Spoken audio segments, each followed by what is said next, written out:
Bom dia, quinto ano. Hoje, dia 6/8, quinta-feira, aula de português e ciências. Hoje, na nossa aula de português, no livro, na página 73 até a página 75. Então, vai ser a interpretação do texto que a gente leu na terça-feira, que foi o texto que nós lemos foi o Por que rimos, né? Que fala do fenômeno, e nós já discutimos esse texto, já conversamos, já chegamos à conclusão, né? Que a gente ri porque é um comando do cérebro, né? Que faz que os músculos se descontraiam para a gente poder rir. Então, nós vamos fazer a interpretação desse texto, que não é pequena, que é da página 73 até a 75.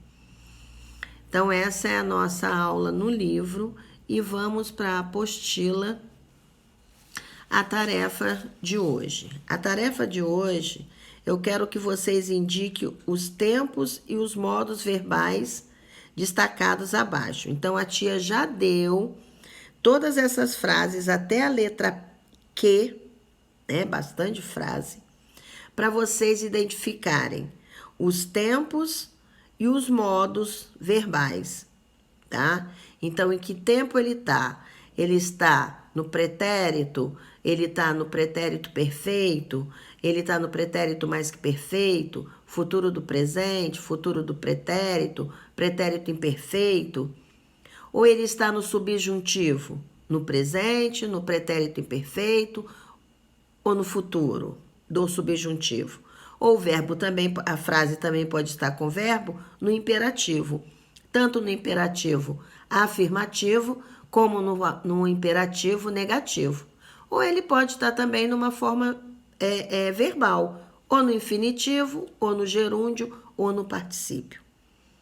Então, vocês vão ter que identificar o verbo, que eu já deixei marcado, eu já peguei, já destaquei o verbo, só para vocês descobrirem os tempos que os verbos estão e os modos, tá? Modo, indicativo, subjuntivo ou imperativo, afirmativo ou imperativo negativo. E os tempos são o que a tia acabou de falar. Presente, pretérito perfeito, pretérito imperfeito, pretérito mais que perfeito, futuro do presente, futuro do pretérito. No subjuntivo, presente, pretérito imperfeito ou futuro. E no imperativo, a gente já falou, ou afirmativo ou negativo. E depois vocês terminarem essas frases e de identificar a frase da letra A até a letra P, vocês vão pegar e vão fazer frases no tempos pedidos, né? Ou no indicativo, ou no subjuntivo, ou no imperativo. Tá? Uma frase ou no presente, ou no pretérito, ou no futuro, nos tempos que a tia já ensinou para vocês. Então, essa é a aula de português que a gente tem hoje, tá? Então, nós vamos agora para a aula de ciências, que está na página 235 até 237. Então, nós vamos falar de circuito elétrico. Na tarefa que a gente vai corrigir e que a tia pediu para vocês fazerem, eu pedi para que vocês fizessem desenhassem um circuito elétrico para a gente poder estudar e entender ele hoje. Então, quando o liquidificador do pai de Joaquina entrou em funcionamento, surgiu uma corrente elétrica nos fios condutores desde a usina elétrica até o aparelho. Quando o material conduz energia elétrica, é percorrido por uma corrente elétrica. Então, foi o que a gente falou na aula passada. Essa corrente vem das usinas até... tem cada lugar, tem uma subestação, né, de energia, onde vai distribuir para a cidade essa energia que a gente tem em casa. Então, através dos postes, essa corrente elétrica chega na nossa casa. Então, o caminho percorrido pela corrente elétrica é chamada de circuito elétrico. Um circuito elétrico é formado basicamente por um gerador elétrico e por fios condutores e pelo dispositivo elétrico. Então, aonde está o circuito elétrico, né? Os fios condutores, que são os bons condutores de energia elétrica. Aí vem o dispositivo, né? A lâmpada, no caso do circuito, é o dispositivo elétrico.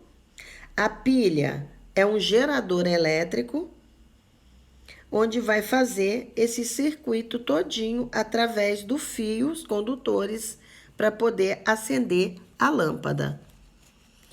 Então, o circuito elétrico, ele geralmente apresenta interruptores que permitem iniciar ou interromper uma corrente elétrica quando ligamos ou desligamos um aparelho. O botão de liga e desliga do liquidificador é um interruptor. Então, quando a gente tem um circuito, né? Então, nessa situação aqui da lâmpada que vocês fizeram o desenho, está numa posição que possibilita o surgimento da corrente elétrica no circuito, acendendo a lâmpada elétrica. Então, nesse caso, os fios, que são os bons condutores de energia elétrica, eles que fazem esse circuito elétrico funcionar. Então, existe circuito elétrico aberto e circuito elétrico fechado. Então, onde eu emendo os fios, ele fecha e continua a percorrer, né? A energia passar ali. Agora, se eu deixar também um fio só na pilha e o outro não, vai continuar tendo energia ali daquela parte que está ligada na pilha, tá? Então, essa é a nossa aula também de ciências hoje, o circuito elétrico, e a tarefa de ciências está na página 237, onde vocês vão fazer essa cruzadinha e identificar os circuitos que tem. O circuito está aqui e vocês vão identificar os componentes que existem nele, tá? Vão enumerando para a gente ver. É uma coisa que vocês já fizeram, já desenharam e já sabem fazer. Então, essa é a nossa aula de hoje. Agora, vamos nos ver somente na segunda-feira novamente. Então, que vocês tenham um bom final de semana, tá? E fiquem com Deus. E, gente, não esquecendo, né?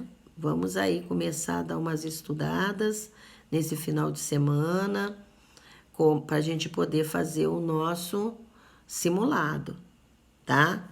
Então, a tia vai continuar falando, explicando para vocês na semana que vem, que a gente entra, que na sexta-feira a gente vai fazer o simulado, como é que vai ser isso, tá? É uma coisa nova para mim, uma coisa nova para vocês, mas vocês têm que estudar. Tudo que a tia Célia já ensinou, vocês vão ter que estudar para a gente poder fazer nesse simulado. Então, fiquem com Deus, um beijo para vocês e até segunda-feira.